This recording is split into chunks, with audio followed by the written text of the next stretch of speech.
about that. And then he says, وَالْمُسْتَحِبُّ لِشُعُورَ النَّاسِ بِسَعْيِهِ رَاءَ لَدَى أُنَاسِ. The one who likes people to see him doing these things. In other words, he's doing it for Allah, but he likes that other people happen to find out about it. Right? That is considered riya according to some of the ulama. According to other ulama, it's not. And the reason for that is the Quran mentions that there are people that they love to be praised for what they don't do. يُحِبُّونَ أَن يُحْمَدُوا بِمَا لَمْ يَفْعَلُوا. They love to be praised for what they don't do. And some of the ulama took from that ayah the indication that it is a natural, it's part of the human nature, jabilliyun. It's jibilliyun alayhi. The human being is actually presupposed to enjoying the fact that he does good things and that people give him recognition for that. But if that's the reason why he's doing them, that's the problem. And that's what he's saying. There's a difference of opinion. So some of the ulama say the fact that you like that other people know that you're doing good things and they say good things about you, some say that is a riya. Others say it's not riya if that's not why you did it. You see the difference? So some say if you did it for that reason, that's definitely a riya. But if you didn't do it for that reason, but you like the fact that people do recognize that, then that is not riya. Ahmad ibn al-Hawari said, "Man ahabba an yu'raf bi shay'in min al-khayri wa yudhkar bihi faqad ashraka billah." One of the ulama, he said, whoever loves to do something and get known by it and remembered by it, he's made shirk with Allah subhanahu wa ta'ala. Imam al-Jazuli, great faqih from Al-Maghrib, said also, he's the teacher of Sidi Ahmed Zarruq, he said, even if it's a riya, you can have riya when nobody's there. And the riya is, for instance, you're reading something, and then there's a masala ghariba, like a strange thing in the book that you know not very many people know, and you think, oh, this would be a good thing to mention in the gathering, and so you write it down, and you memorize it or something so that you can make mention of it later. He says that's riya. Khalas. Alright, so it's a big problem. Exactly. If your intention was to benefit people, that's not riya. But what Imam al-Jazuli was saying is if the person was thinking, oh, I'll get them with this one, or they'll be really impressed with this one, that type thing. Which is obviously a danger of people of scholarship and other things, but particularly people of scholarship have that problem. Because when ulama get together, there's kind of an expectation that, there's mudhakara and musharaka, and it can turn into a type of riya. And Sahad ibn Abdullah, great early scholar, muhaddith, amongst other things, said, "Man ahabba an yattari' an-nas 'ala ma baynahu wa bayna rabbih fa huwa ghafilun." Whoever desires people to know what's between him and his Lord, he's in ghafla. In other words, it's nobody's business but you and your Lord. Right? You shouldn't desire for other people to know. إِلَّا إِذَا رَأَى النَّاسِ قَدْ زَهِدُوا فِي الْعَمَلِ فَأَظْهَرَهُ نَصِيحَةً لَهُمْ. Unless he sees that people have left good actions and he does it as a way of nasiha. So for instance, Ibn Umar radiallahu anhu and Ibn Mas'ud were known to go into the masjid before Fajr and do tahajjud. So they did that. They could have done it in their houses, but they did it there as a targhib for other people from the tabi'een, to see them doing that so that they could do that. And that wasn't their intention other than as a nasiha to the Muslims. Alright? Now, he says, وَالنَّجْمُ لَمْ يَرَى بِهِ مِنْ بَاسِ إِنْ بُنِيَ سَعْيُ عَلَى أَسَاسِ. Imam Malik radiallahu anhu, who's called a Najm. And the reason he's called a Najm is because his student, and the later to become Mujtahid Mutlaq, Imam Shafi'i radiallahu anhu said, إِذَا ذُكِرَ الْعُلَمَاء فَمَالِكٌ النَّجْمُ. If we talk about the ulama, Malik is the star. And that was something that his students said about him. And so he became known as a Najm. It's one of the names of Imam Malik. He has Alqab, Alimul Medina, like Imam Shafi'i is called Alimul Quraysh. Right? He's called Alimul Medina. Abu Hanifa radiallahu anhu is called often Al-Imam Al-A'zam. the greatest imam. So there's those are alqab that are given to them. So he did not consider that harmful as long as the original intention was based on the foundation of sincerity. And this comes because Imam Malik radiallahu anhu was once asked about a man. He said, what do you say about a man who's walking to the masjid for the sake of Allah? He went out with the sake of Allah. I want to pray in the masjid jama'ah.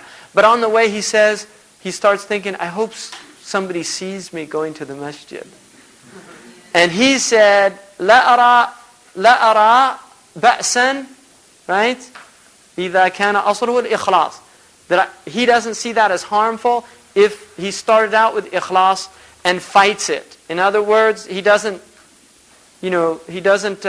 follow through with that inner type waswasa, but rather he actually says "A'udhu billah" or something like that. So that's important to know. And then he says, وَعَامِلٌ عَلَى رِيَاءٍ أَفْضَلُ مِنْ تَرْكِهِ لِخَوْفِهِ وَفَضَّلُوا ذِكْرَ اللِّسَانِ فَارَغَ الْجَنَانِ عَلَى غُفُولِ الْقَلْبِ وَاللِّسَانِ. This is really important here. What he's saying is that it's actually to not do something out of fear of riyā is worse than doing it with riyā. So to leave an action, say you're coming into the masjid and you want to do some rak'ats, and then you think those people might think I'm doing it, or you're worried like, oh, I'm probably just doing this because I want them to think that I'm a good Muslim. If that type of fear of riyā, that's called khawf ar-riyā. If that occurs in the heart and you leave the action because of it, it's riyā. Because the problem is the reason you left the action was the people. So the whole point is you're concerned about the people. So leaving it out of fear is the same as doing it for the people. Your concern is the people, not Allah. And that's why they say it's better to do the action even if you feel there's a riyā in it. Now this does not mean if you have a possibility to do it on your own. In other words, if it's an ibadah or a worship that's related to something you can hide from the people, then it's better to hide it. It's always better to do something secretly as opposed to publicly. Why? Because of the danger of riyā. But if you leave it out of fear of riyā, it's worse than actually doing it with the riyā. And this is also the same with dhikr. That according to the ulama, it's better to do dhikr heedless than it is to not do dhikr at all. The ulama say it's better that your tongue is doing dhikr and your heart's ghafil than that both your tongue and your heart are ghafil. Because what they say is, if you do it on your tongue, it might reach the heart. Because a man's heart, قَلْبَ الْمَرْءِ مَخْبُوءٌ تَحْتَ لِسَانِهِ. The heart of a man lies under his tongue. And it's interesting, in Chinese medicine, just in their physiology, there's a direct connection from the tongue to the heart. And they say that what the tongue does affects the heart. That it's actually even the movement of the tongue affects the heart. And that's in their physiology. So now another thing is important also to know that the riyā, the derivation of riyā actually comes from seeing a man seeing the creation, not the opposite. In other words, you would think that riyā is them seeing you. Do you see what I mean? But it's actually you seeing them. That's where the riyā is. It's your seeing them as opposed to seeing Allah subhanahu wa ta'ala. And one of the things about the Yawm al-Qiyamah that's fascinating, one of the many things, is that Aisha radiallahu anha, when she was told by the Prophet that everybody was naked, and she asked the Prophet, won't they be looking at each other?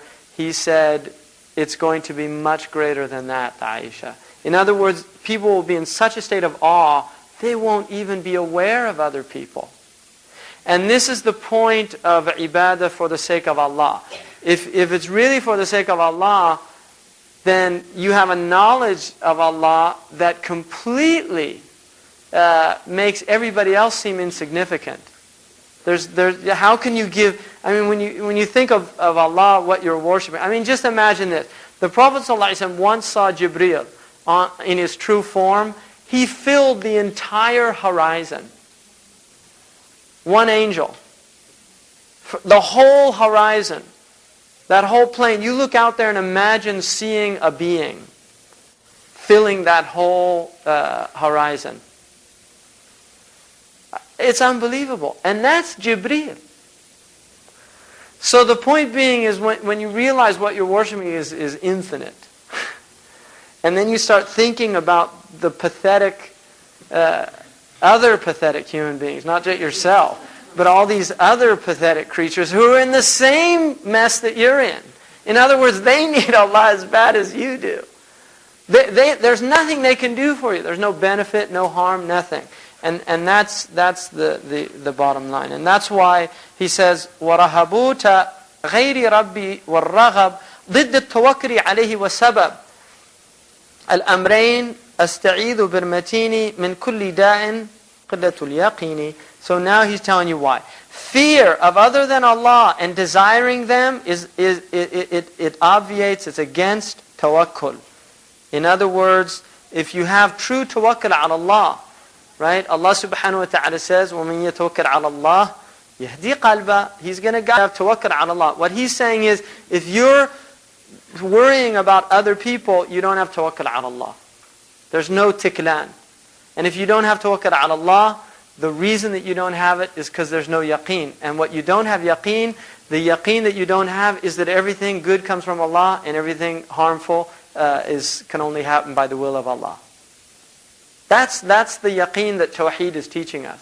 It's telling us to be absolutely certain that only Allah can harm you or benefit you, and for that reason you lose your fear of human beings. Which does not mean that you become like a fool and go start doing impetuous things without thinking, like driving like a madman, or well, it's all written by Allah. That is not tawakkul. اعقلها وتوكل, right? The Prophet ﷺ said to the Bedouin about the camel, tie it and then have tawakkul ala Allah. So then he says that he seeks refuge in Allah, but in Mateen, that the reason for this every disease is lack of certainty. ثم الحرام منهما ما غلب غلبة تصد عما وجب. What is prohibited from the two is that which prevents an obligation from being fulfilled. If, on the other hand, it leads to neglecting that which is recommended, then it is considered reprehensible. In any case, flee in fear to your Lord from both of them. Right? So, don't desire creation and don't fear creation. But what he's saying is what is haram are those things that are going to prevent you from doing an obligation, or it's makruh if it prevents you from doing something that's mustahab. All right? So fear and desire from other than Allah subhanahu wa ta'ala. Now, then he says, keep in mind that the cure for both is to know that there's no harm that benefits or harms other than Him from Allah. فَإِنَّ كُلًّا مِنْهُمَا دَوَاهُ شُعُورُنَا أَلَّا وَلَا سِوَاهُ أَنْ لَا نَفْعَ وَلَا بَرَّ سِوَى اللَّهِ subhanahu wa ta'ala. All right? And then